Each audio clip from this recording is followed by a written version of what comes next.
Instead of feeling holiday cheer, some Filipinos worry this Christmas season due to security threats. The recent bombing in Marawi City has forced people to think twice about going outside.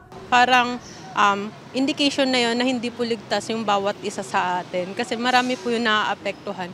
Hindi lang po isa, kundi maraming tao po sa paligid natin. Sa tingin ko ligtas naman, yun nga lang kulang talaga sa safety measures talaga dito sa atin sa Philippines. Like maluwag kasi kung kailan may mangyayari na, saka lang magiging mahigpit sa mga guards, gano'n. Police say spreading unverified reports is not helping.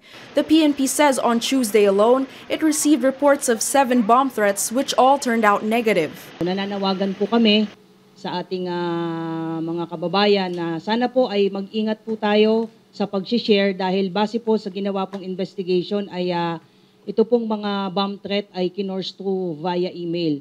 Galing po iyan sa kay certain Takahiro Karasawa.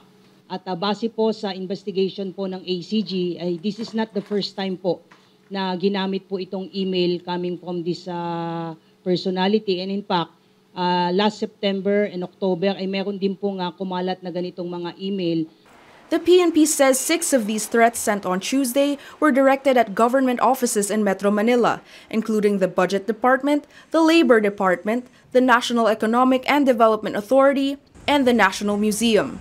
A school was also the target of one of the bomb threats, Pangil Elementary School in Laguna.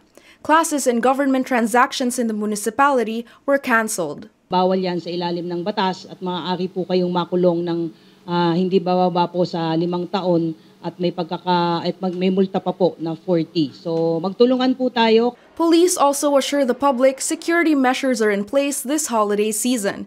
This includes installation of random checkpoints. Kahit na heightened alert lamang po, particularly dito sa NCR po, ay meron po tayong sufficient number of personnel na nagbabantay nga po diyan sa mga places of worship, diyan po sa ating mga mall, sa ating mga terminal, sa ating mga tindahan, yung mga malalaking palengke po. Following the Marawi bombing, President Bongbong Marcos ordered more security personnel in vulnerable communities. Agatha Gregorio, CNN Philippines.